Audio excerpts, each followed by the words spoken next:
Welcome to another edition of Mike Ferry TV. My name is Tony Smith, Vice President of the Mike Ferry organization, and I am thrilled, as always, to be with you here on this episode. We're on the week of April 18th. Time is just flying by, doesn't it always, though?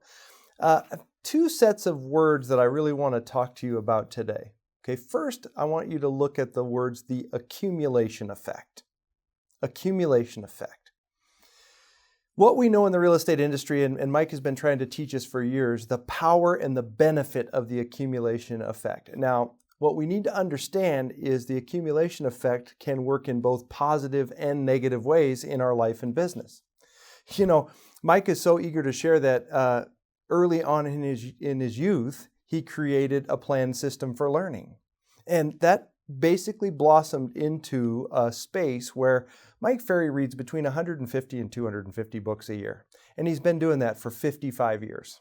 Okay, so can you imagine the positive effect, the accumulation of reading 150 to 250 books per year for 55 years, right? If you take good vitamins every single day and you do that daily, day in and day out for your entire adult life, will the accumulation of that work to your benefit?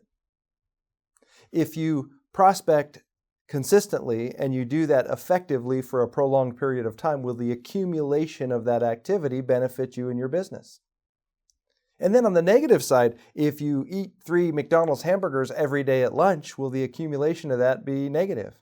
If you watch negativity on TV and listen to negativity nonstop in your life, will the accumulation of that affect you in your life and business? Yes, it'll affect you on a negative side. So what I want you to really consider here as we dig into the year, you know, we're well past the first quarter, moving into the second quarter, you have to ask yourself, am I still committed to the goals I've set for myself this year? And if I am, where is the accumulation effect working for me in positive and maybe even in negative ways, right? If you can find 2 or 3 places in your business that you can start applying the accumulation effect. You know, basically, if you're going to prospect for a few minutes every once in a while, don't you spend most of your career rusty at prospecting?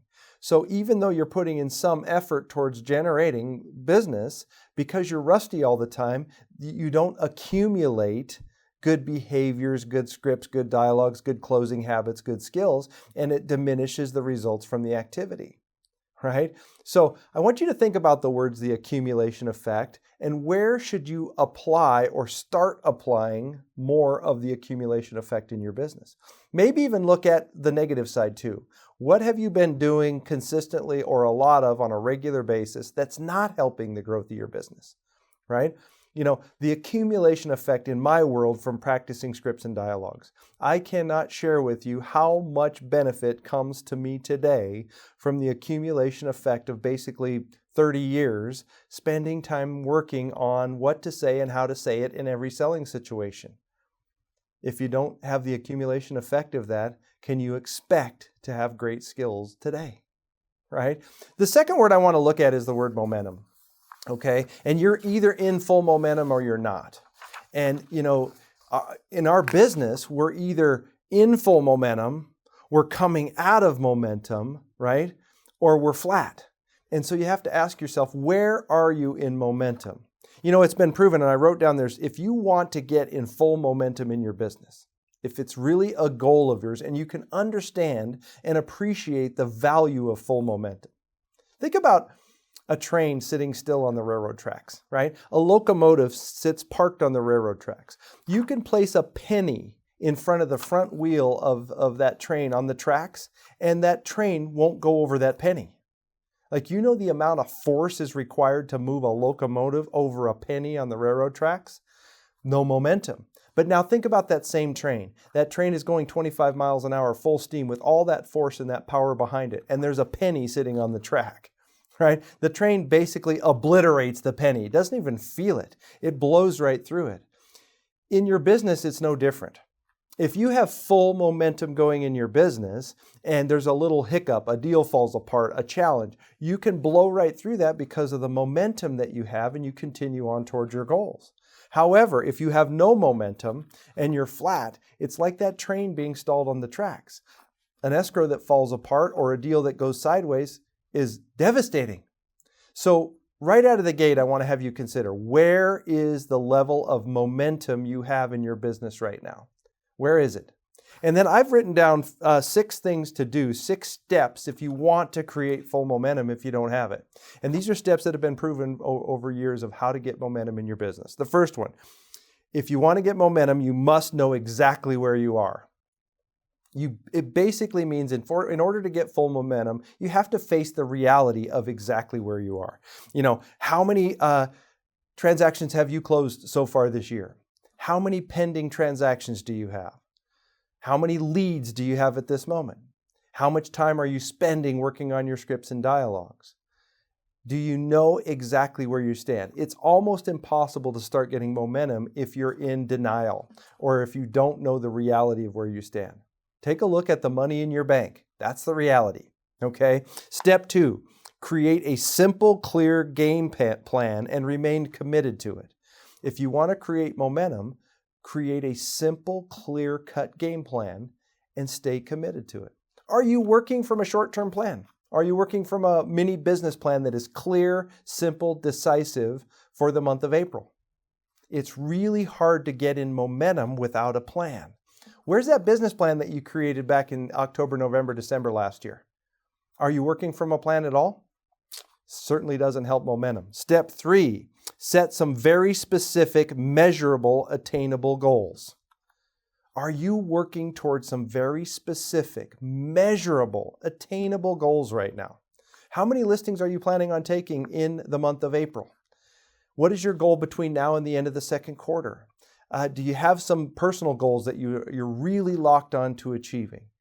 If you don't have a target, if you don't have an end zone, if you don't have a goal that you're striving for, momentum is almost impossible. Look at step 4. Stay away from negativity and work aggressively on self-improvement.